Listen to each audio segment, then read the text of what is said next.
Well, once again, I'll say happy Saturn Day, and how thrilled I am to be with you all.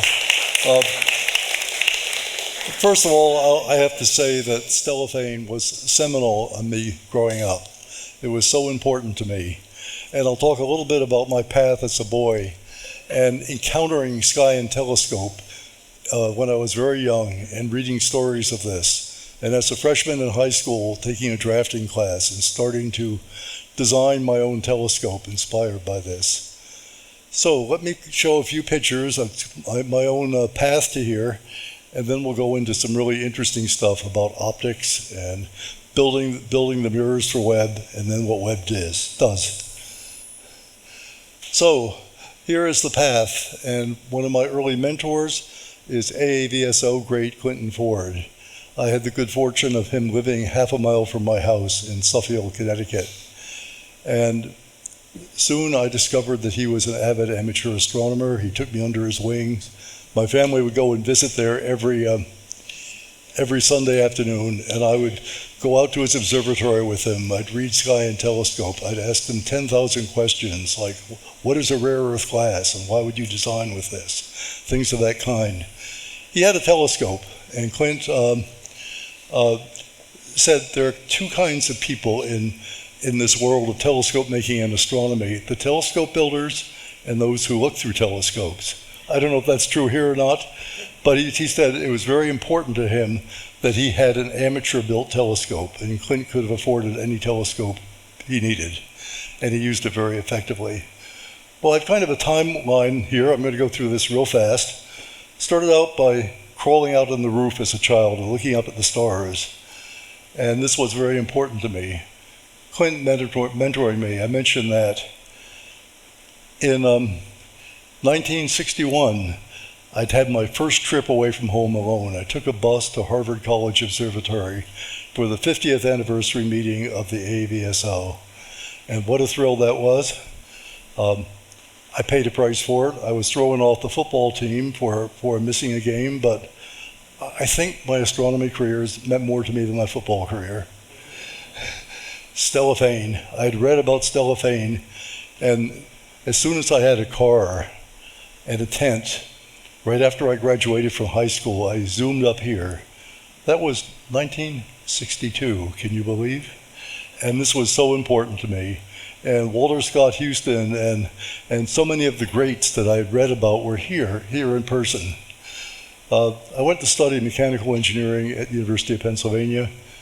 My family said one cannot possibly make a living in astronomy. You have to do something very practical. And I managed to somehow take virtually every undergraduate and graduate class in astrophysics by the time I graduated in mechanical engineering. I had summer jobs at Sproul Observatory and Swarthmore College and at Haystack. And you know you're an astronomer when you're at the end of a 36-foot long telescope. That always was impressive. Many stories to tell. I went to astrophysics as a graduate student. As I left graduate school to go for a job, I took the lowest offer. It was for the former Bowler and Chivens company that had been part of PerkinElmer, and they're located in South Pasadena. And I was to replace Clyde Chivens as head of their ground-based telescope line. Well, guess what? I saw their last ground-based telescope when I went out for an interview. And very soon I was there, and immediately I was working on a camera, a guidance camera, and a spectrometer for Galileo going to Jupiter. And I was pretty much in space since then. I've done many, many telescopes. I became an expert in the material beryllium. I eventually ran the program management department there. I moved on to JPL, and I became NASA's technologist for terrestrial planet finder coronagraph. This was to be the killer application for the 21st century. Maybe it is, but there was a little problem. A new program was starting up. It was called James Webb Space Telescope. And all of a sudden its cost was doubling and tripling and quadrupling from that plan. Terrestrial planet finder was postponed. I was facing 2 decades of U-graph engineering. I like to get my hands dirty. I like to build things. And that's part of the inspiration that came from being at Stellafane and being at the eyepiece and doing things in a very visceral way. So I've been recruited to leave JPL for about a year to become director of polishing optical figuring of the web mirrors. When the funding for Terrestrial Planet Finder went away, I said, yes, I have to go and build a telescope. I have to use the next years of my life to do this, and this was absolutely crucial to me. And so I'm still building telescopes. I'll talk a little bit about the next generation. And I also want to acknowledge the wonderful planetarium in Springfield, Massachusetts, and the meteorite sitting in the lobby. And I have to mention my father and his design ability and the lathe that sat in the basement that he trained me to do. And I have to acknowledge Vermonter Eric Hull, who is here, my brother, and I'm so pleased to actually be here with him. Well, so let me move rather rapidly through some other things.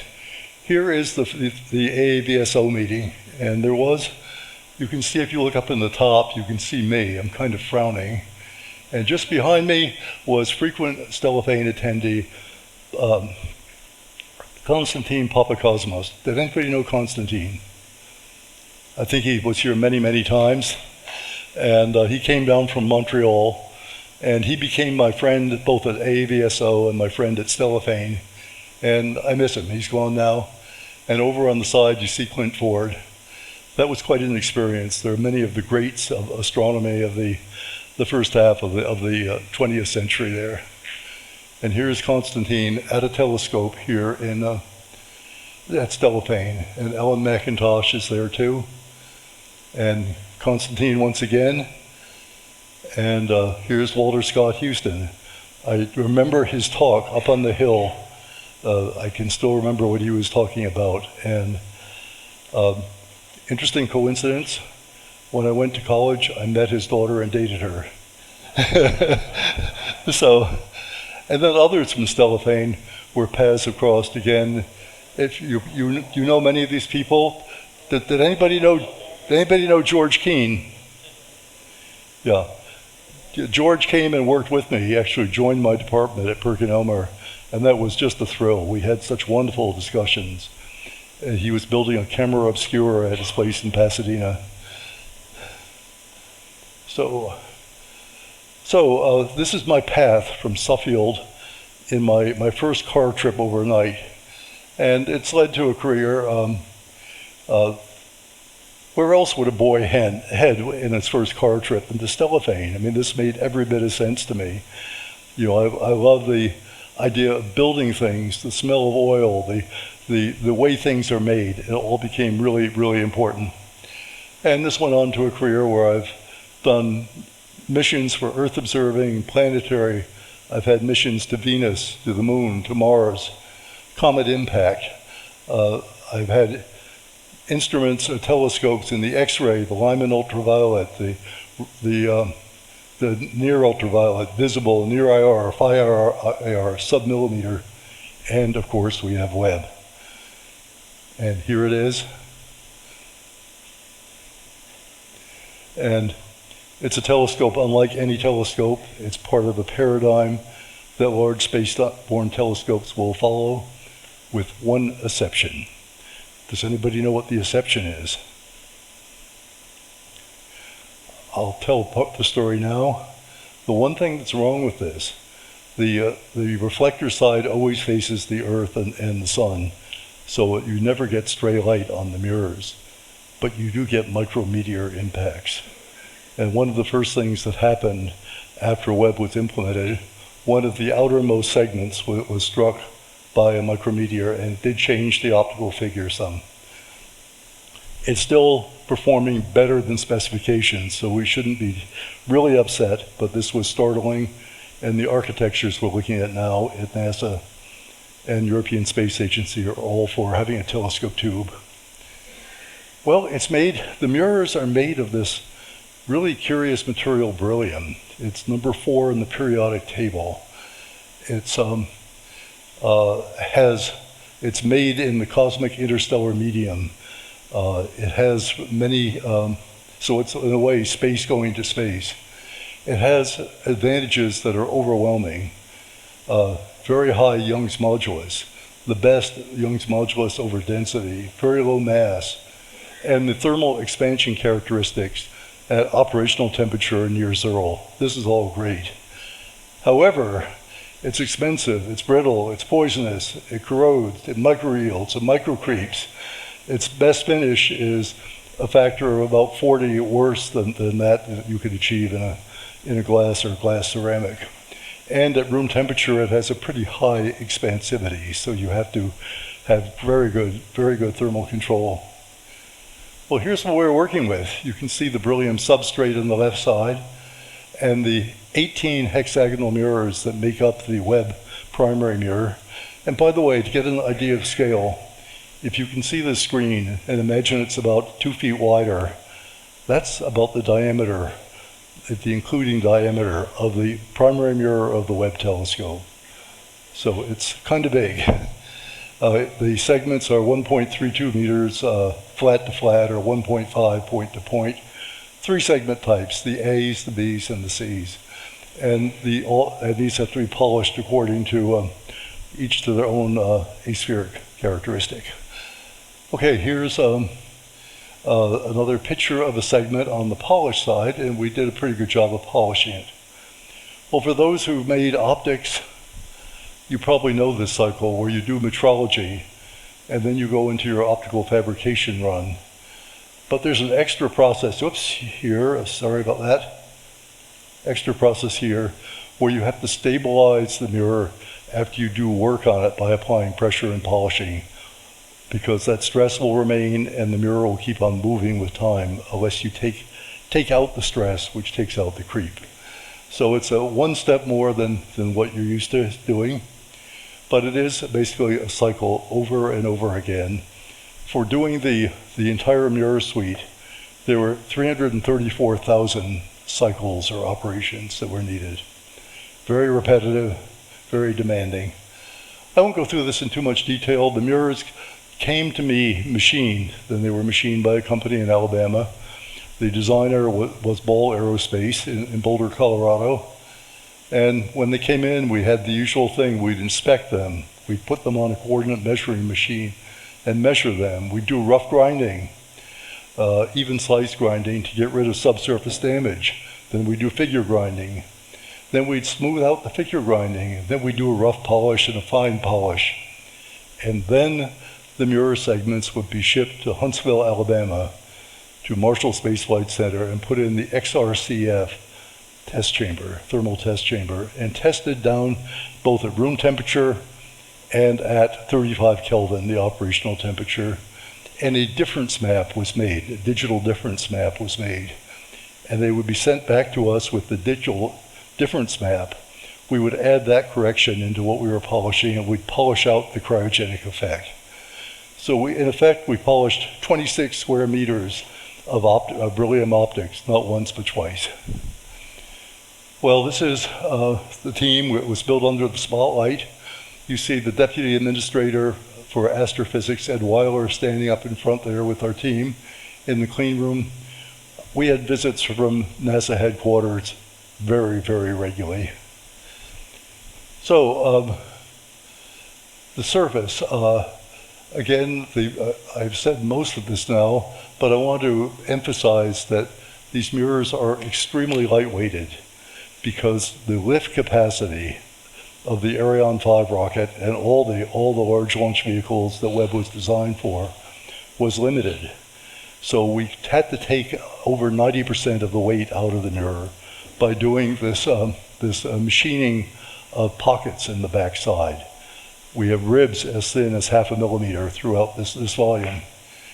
This meant that although the beryllium is very stiff, and I was seeing a demonstration yesterday talking about how stiff you want your mirror to be when you polish it, well, it wasn't. We knew it wasn't, and we had to adopt special techniques to accommodate the compliance of the mirror, and that was, there's some tricks there, but they worked. So, again, here are the segments. And what did we do to do this? I regarded this effort to be a 6-part effort. The first thing we had to do was to facilitize a factory. This was done at a company called Tinsley. Maybe you've heard of them. They did a lot of work in beryllium. They did corrective optics for the Hubble. They were known as an elite company, but they also, small elite company, they also had special technology for polishing bare beryllium mirrors. There was a precursor program that had been done where a single mirror had been made. It was called AMSD, of beryllium, and then other companies made it of different materials. Beryllium won the battle, and so Tinsley was making this. This was an impact program in a small company. You can see in the red circle the laboratory that we had to set up from scratch to do these optics. You can see the size of the entire company. We had about 40% of the employees of the company hired for and present in what we call the large optics facility. So there was a great deal to do there to deal with safety, to deal with airflow, vibration control, compliance to California environmental requirements, cleanliness. We were hearing about cleanliness yesterday. Yes, I can tell you how important that is. All these things were done. We built 9 of these machines, huge polishing machines, mechanized.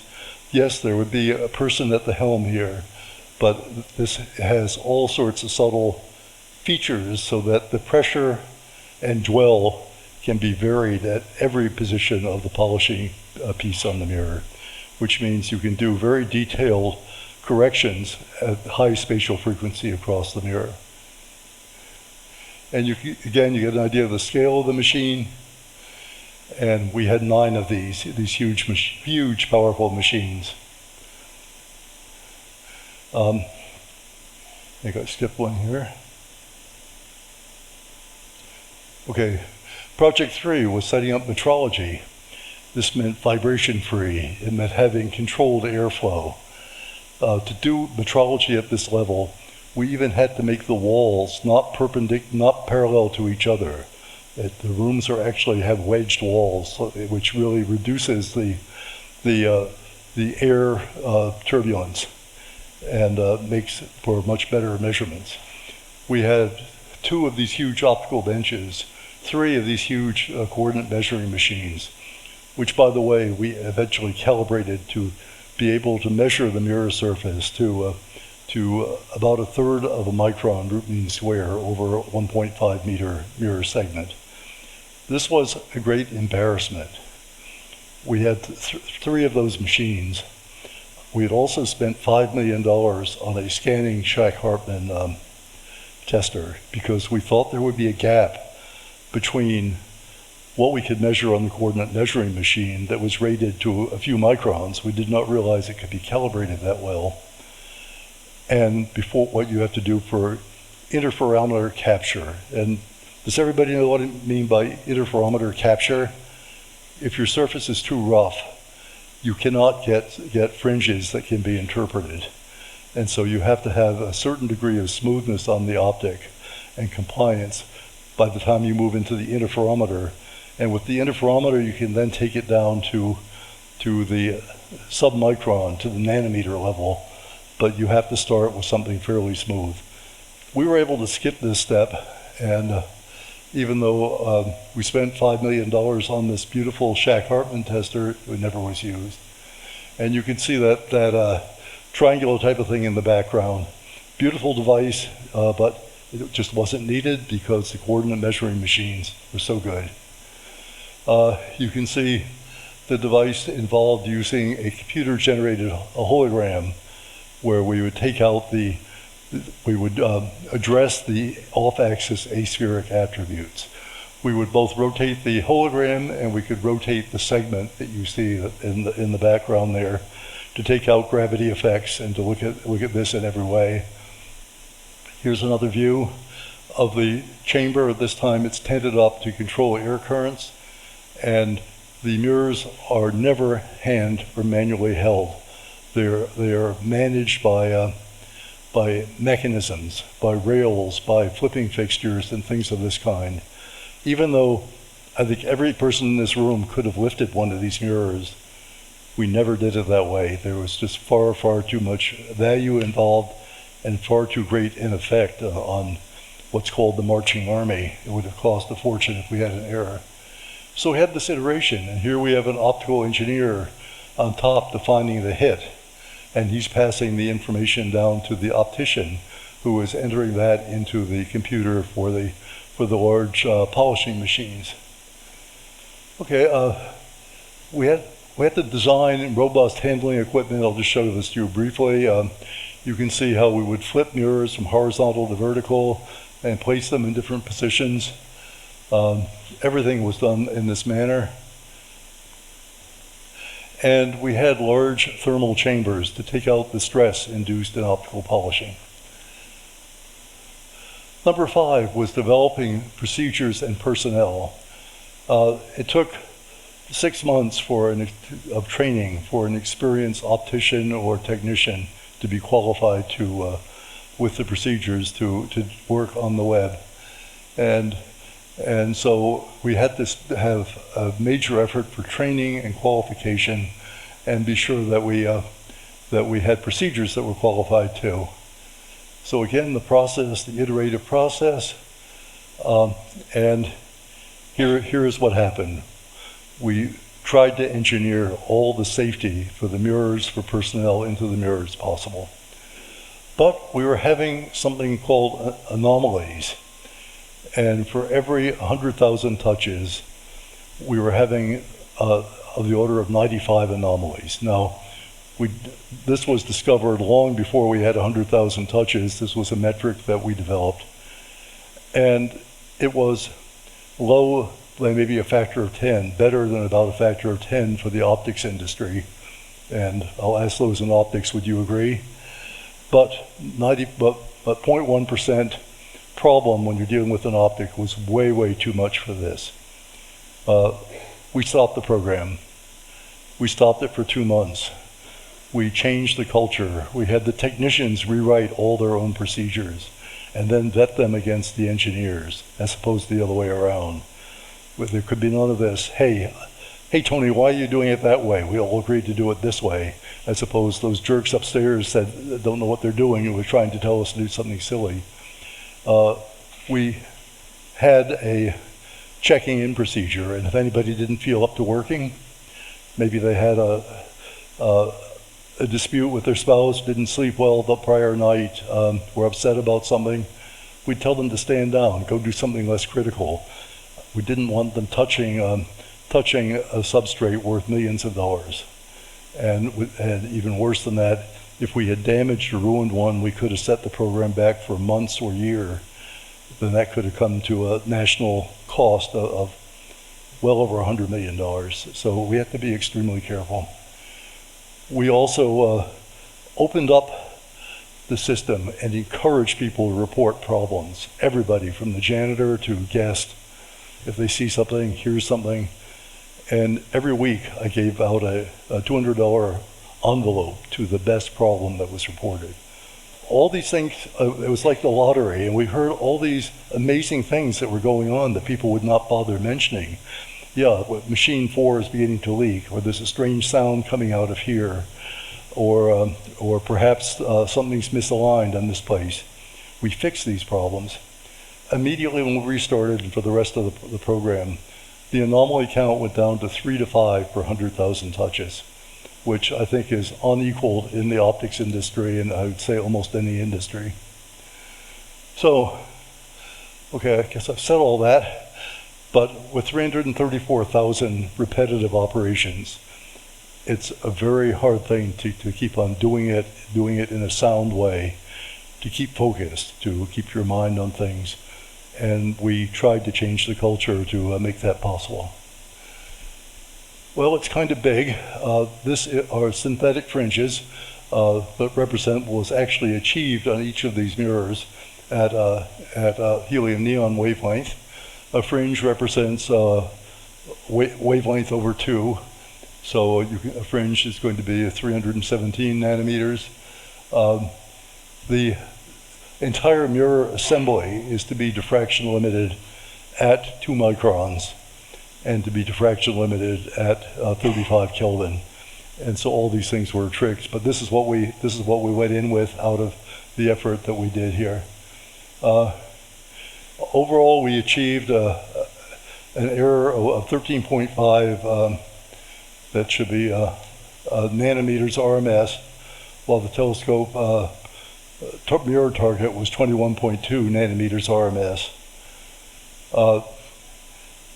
When we brought the mirrors back from cryogenic testing at the XRCF facility, we changed the mounts. The earlier polishing had ball-type quasi-kinematic mounts. So we went to full kinematic mounts that were flight-like, actually flight mounts, which were flexured and truly kinematic. And we had a rapid convergence at that point to a required figure. So the last two steps on the right here were achieved. Here is what happened from this effort. And I want to say it was a huge effort by some really great dedicated people. You can see what the specification was, and we met or exceeded all the specifications for this. We could have made it better, but there's a rule when you're building things like this where you could have that slip up and ruin a mirror and set you back years. Better is the enemy of good enough. This was good enough to satisfy the requirements of this program, and both we had to stop and our customer wanted us to stop. Nobody wanted to take the risk of going any farther. Okay, so we had an award from the prime contractor at Northrop Grumman, and it flies. And here it is. We looked at this a while ago. I'm going to go through some pictures, and I'm going to do a little annotation, but I find them to be truly beautiful.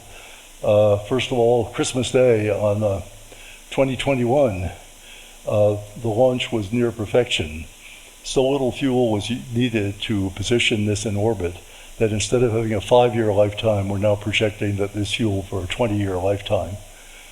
It's going out to the second Lagrangian point, about 5 times the distance of the moon. It's a halo orbit on the opposite side of the Earth than the sun.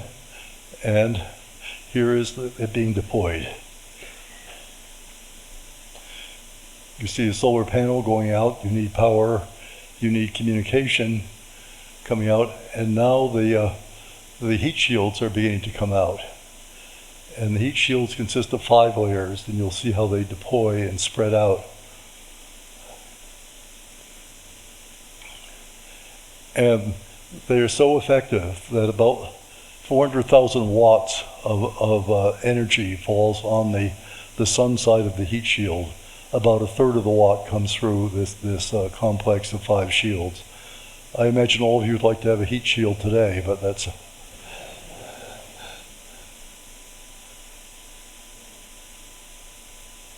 And you can see the deployment and how intricate it is. It was really quite magical.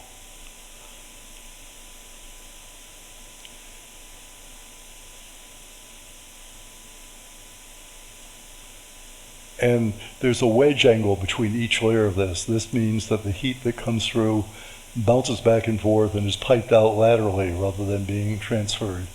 And here come the wings of the mirror opening up. And here we go.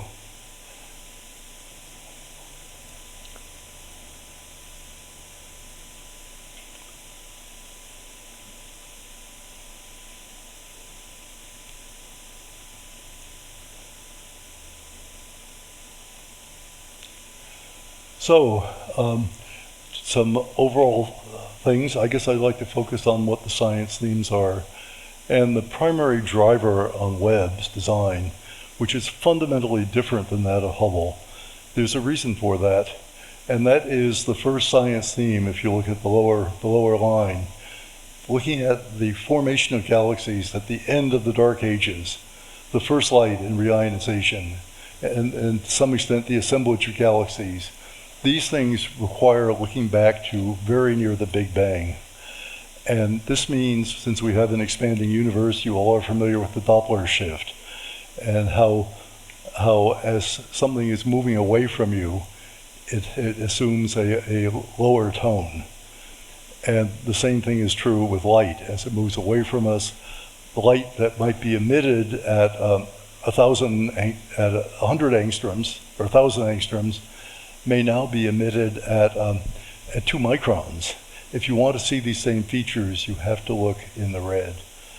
And this means you have to have an infrared sensitive telescope. Well, this drives a lot of things. First of all, that means the telescope has to be big.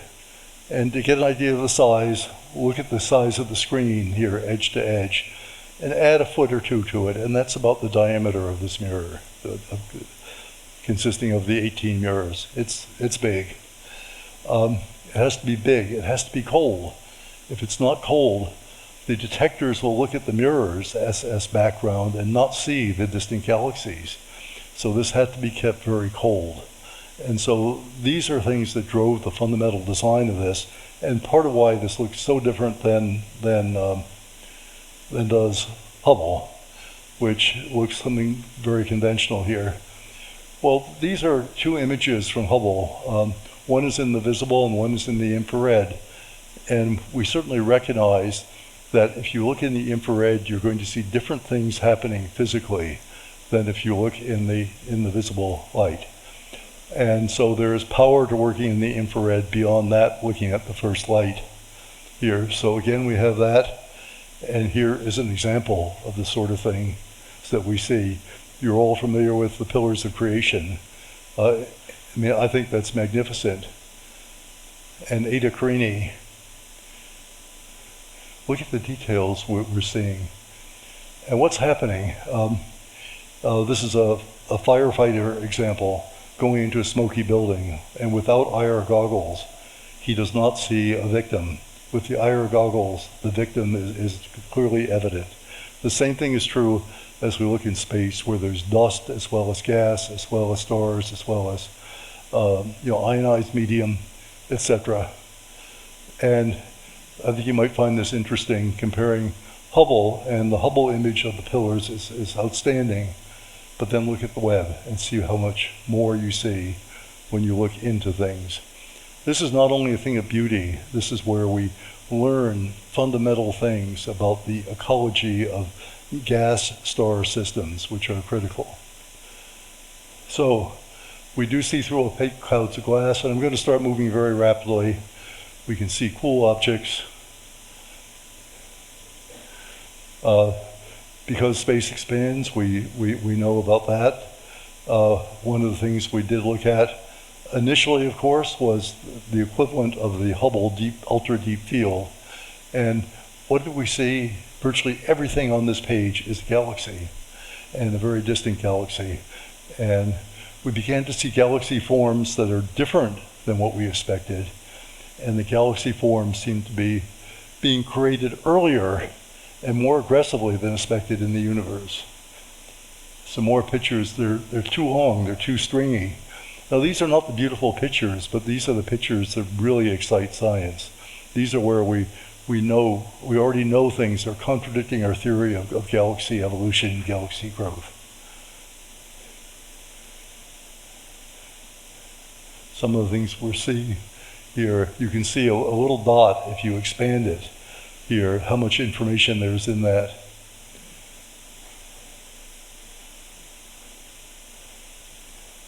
So again, we're seeing the universe like we've never seen it before.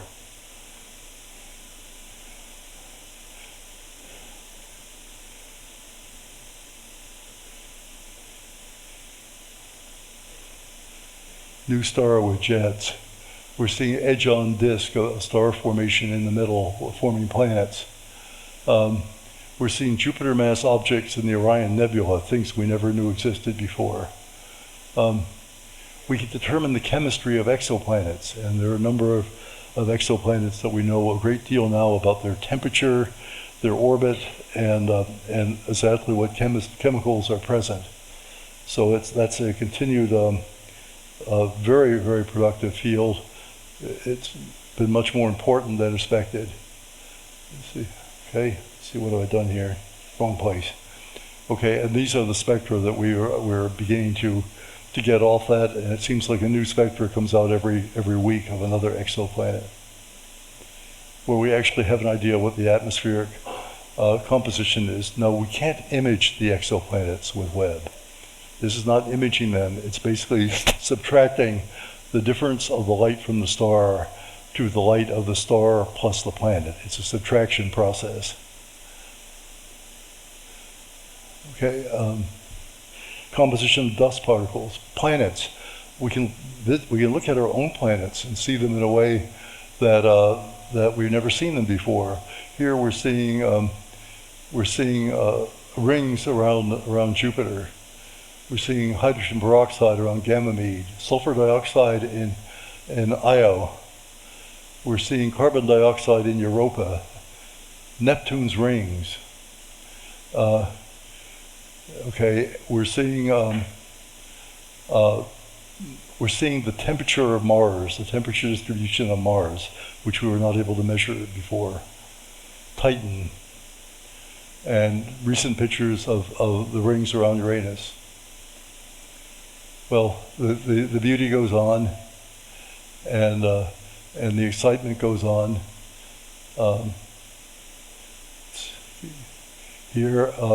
Here we have bipolar jets happening, a phenomena we had not known about before. I also will point out, if you look at the image, you can tell whether the image is by Webb or something else, because you see 6 points around a point source, and you also see a horizontal line. These are due to diffraction, and the middle horizontal line is an artifact of the way the secondary mirror is supported in front of the telescope. And this is a close-up of the jets. Okay, prelude to a supernova in the Wolf-Rayet star. More of galaxies like we've not seen before.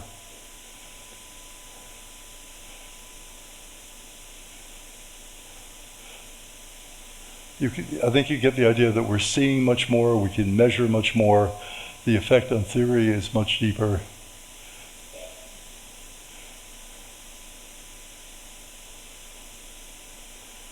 So, I've talked to John Mather. John Mather won the Nobel Prize in 2006, and he was project manager on Webb, and I asked him, project scientist, I should say, not manager, for Webb, the senior scientist on Webb.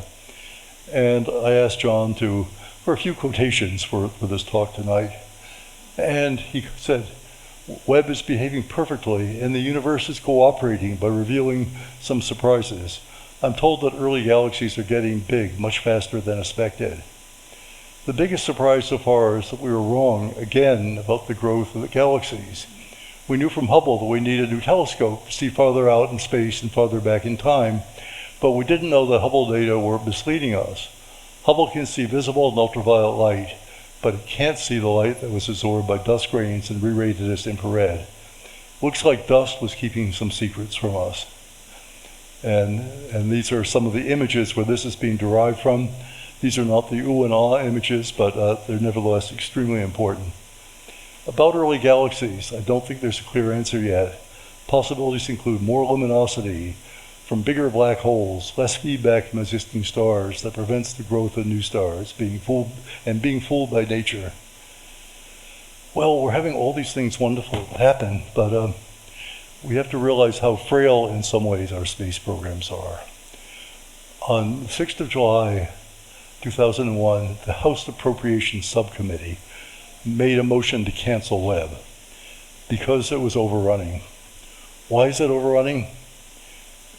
In part because of the great complexity of the system, and Mather describes this as the most complex science machine ever devised. And everything had to be tested and validated. And maybe some things were started earlier than they should have, but nevertheless, the House wanted to teach NASA a lesson, quote unquote.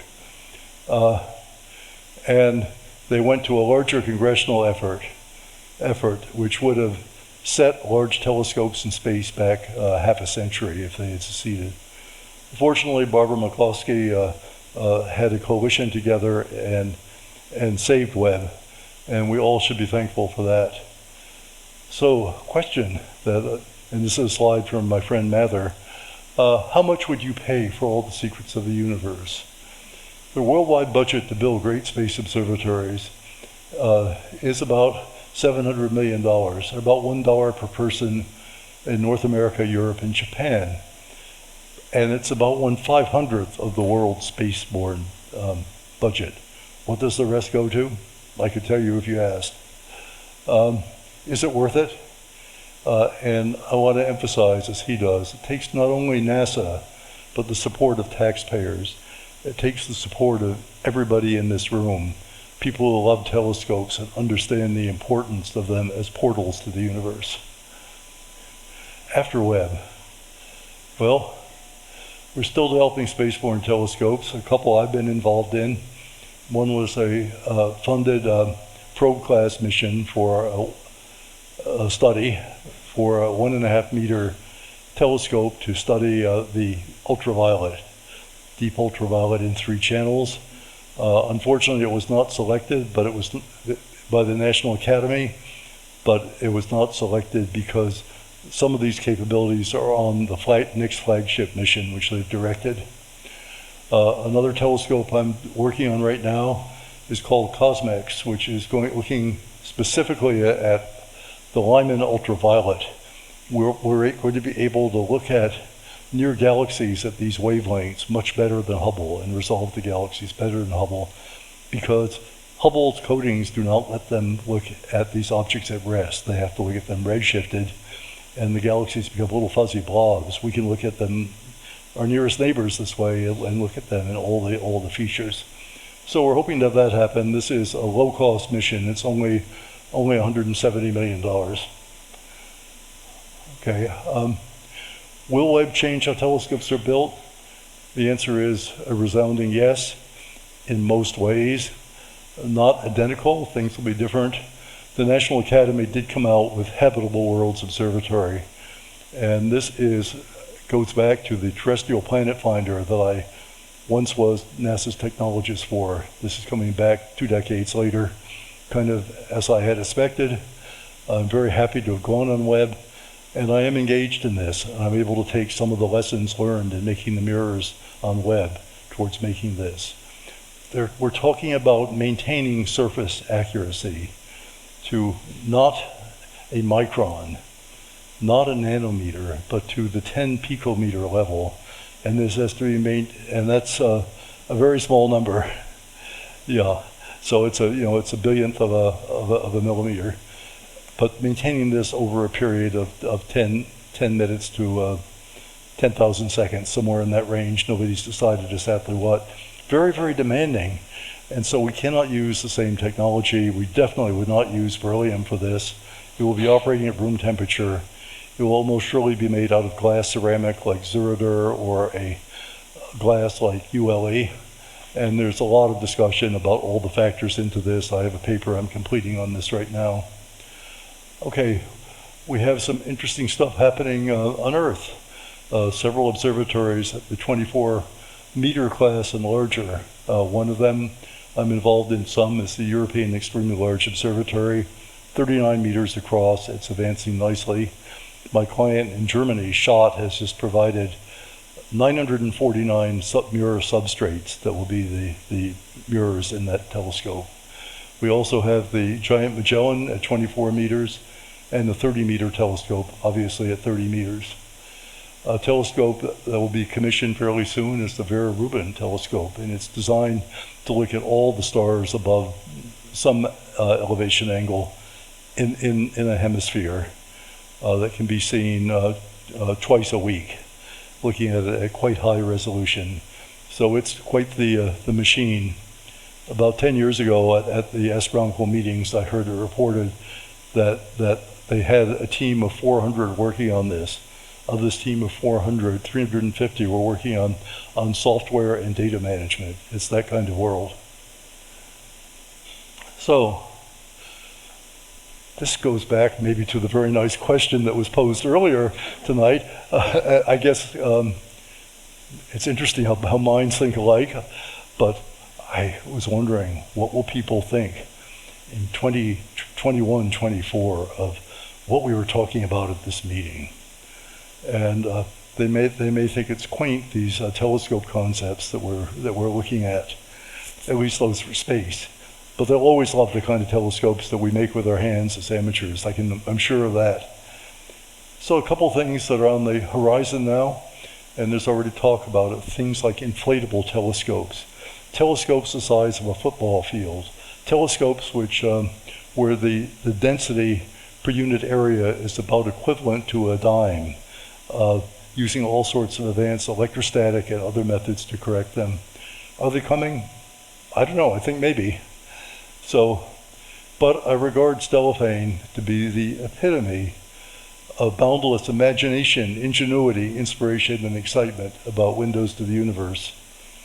And summing up, again, the windows of the universe begin here at Stellafane, here at places like the AAVSO, here with people who love the sky and love innovation, and where minds and imagination are completely captured by this. Is there a purpose for visceral experiences like here? I would have a resounding yes. Yes, this is so important. I know it was important to me.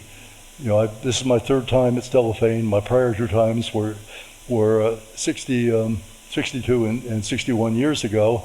I'm ashamed I haven't made it in between, but I've always had a love for Stellafane, and I always look with excitement when I see a cover of Sky and Tell last year or things like that come out about Stellafane. Paths are enabled by passion. The people who plow through, the inventors, the people who make things happen, are those who are excited. You are the ones who are excited about telescopes. The young people here are excited about telescopes. I was excited about telescopes. This fed me. It made it real. It made it something beyond what I read in a magazine. Here are people really making this. Here I can go and be in front of the people I read about, the people that have actually done something. And that's really, really important. So I have great appreciation for this legacy. All I can say is keep it going. So if there are questions.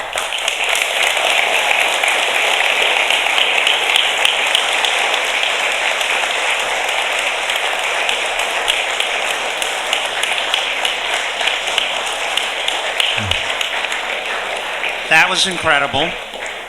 Dr. Howe, we want to appreciation for you coming out here. Oh my goodness. Little mementos. Oh, I hope you enjoy. I will, without a doubt. And we have time for some questions. I'm going to start off, though. As a physician, I'm curious, how do you keep from killing off your staff with beryllium toxicity? Oh, okay. That's a wonderful question. It turns out that there's only a fraction of the population that's susceptible to berilliosis. Berilliosis is a disease where beryllium dust goes in your lungs, and if you have an allergic reaction to it, your tissue will grow over the beryllium crystals and reduce your pulmonary capability. There are tests for that, and everybody going in the facility had to have blood tests before they could work there or even visit there. Interesting. So we had to filter, and fortunately, to my knowledge, nobody got sick, and we never had an environmental problem. Great. Questions? Yes. Oh no.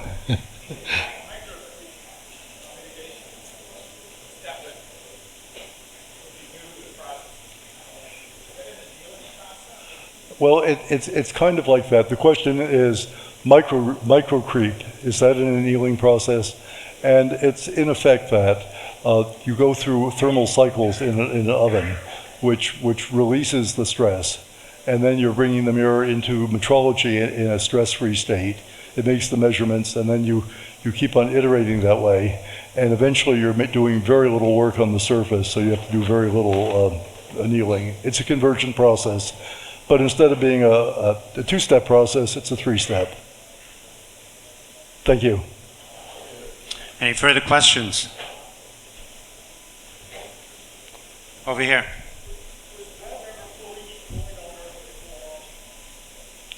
It was, the answer is yes. There's a huge clean room in Redondo Beach at Northrop Grumman.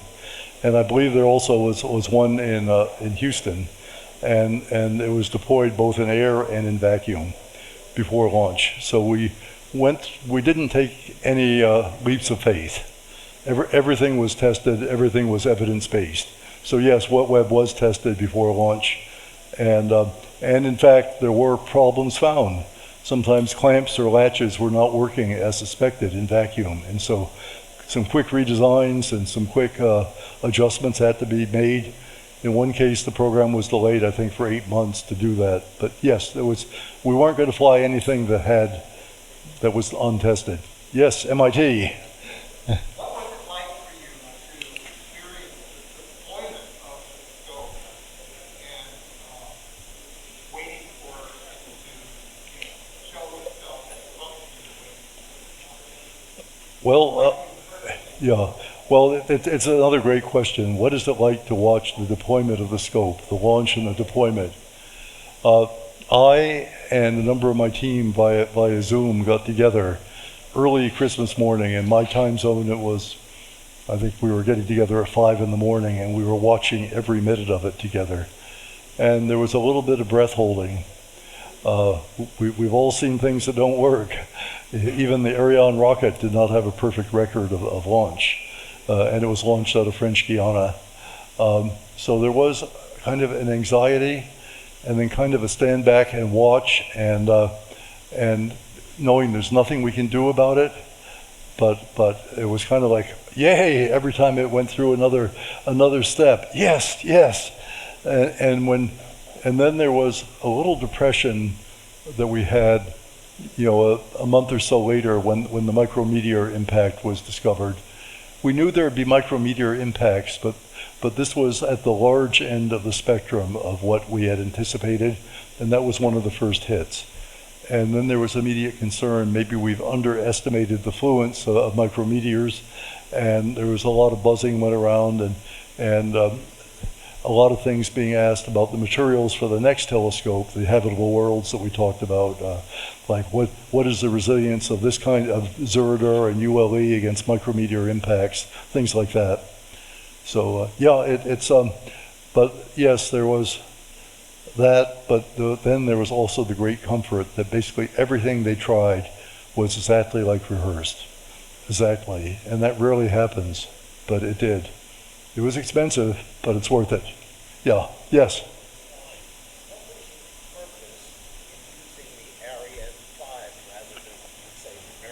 What is the purpose of using the Ariane 5? What NASA often does in the Great Observatory is have international collaboration. In this case, CNES, the French space agency, provided the launch vehicle, and this is in return for observing time. Also, the European Space Agency and the Germans did other parts of another instrument. The Canadians did work on that. So in a sense, it's an international instrument. However, the US always keeps the telescope as ours. But yes, we did that, and that was basically to spread the cost. Thank you for asking. Oh, yes. Do you have a mock-up on Earth that you could use to help diagnose problems in the future? Not a full mock-up, no, but there certainly are models. There are software mock-ups, but there's not a full-up model.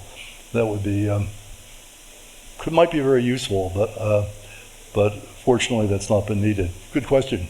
Thank you. In the back. In the back. Thank you. In the back. Yeah. What is your opinion of the most significant decline from the Well, I guess that there are two ways to answer that. Eric, would you hold that for me? Thank you. Two ways to answer that. I'll go with what John Mather had to say, that we're finding out that the early universe is quite radically different than we expected, that the early universe evolved much more quickly and very strange shaped objects. We have to start our models from a whole different place, and I think that's the most interesting to me scientifically.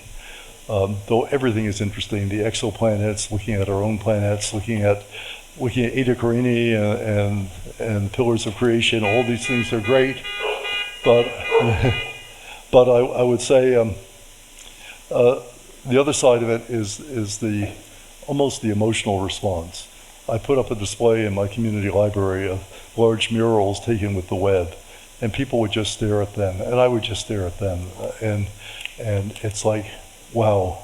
I remember the picture of M31 I had on my bedroom wall as a boy, and I compare that to the pictures that are coming out, where you can dive right into it and feel like you're traveling through space.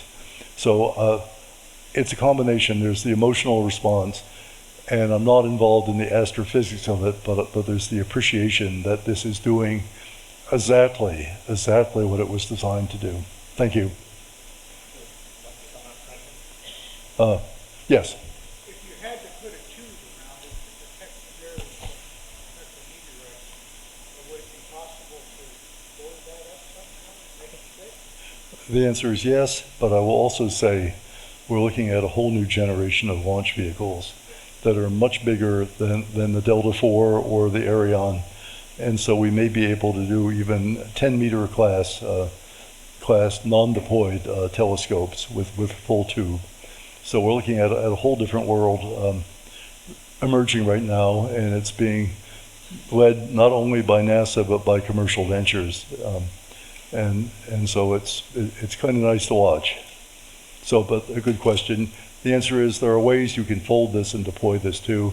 The more deployments you have, every deployment has a risk, and so you want to minimize that. But thank you. If you want to stop, just tell us. There's one back there. Yes. Oh yes. Yeah, the Chandra is about to be defunded, and I'm not extremely close to it. I will say that I actually knew Chandrasekhar. That's a whole other story. I brought him to the University of Pennsylvania to give a colloquium. But Chandra is an X-ray telescope. It has a Walter II type mirror on it, which is a series of cylinders that reflect X-ray photons in grazing incidents.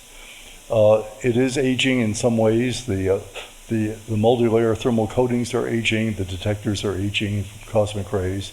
I believe it's been up now for virtually 25 years. We'd like to see it stay up longer. There is belt tightening at NASA going on. I'm not sure I totally understand why. There is some great interest at some level in NASA of going back to the moon, and I see this more as geopolitical than as scientific. But as much as I love the idea that mankind was on the moon, I don't see much scientific gain from that. I would much rather see Chandra and Hubble continue farther and continue to produce good data. The same with Hubble. There's very limited academic funding for people on Hubble going on right now, and it's very controversial. So I hope that good decisions are made. I hope that viable instruments remain viable instruments, and there's nothing to replace it. We just decommissioned Sophia, and there's nothing quite like what Sophia was doing. It was the aircraft-borne infrared system. But it happens. I mean, eventually, there's only so much money to go around, and you have to, at some point, push towards next generation. But it's very painful to drop an instrument that still has a degree of functioning left in it. Does that help? Or yeah, thank you. I don't see any other hands, so on behalf of the Springfield Telescope makers, let me thank you greatly for coming out here. Thank you very Excellent. much.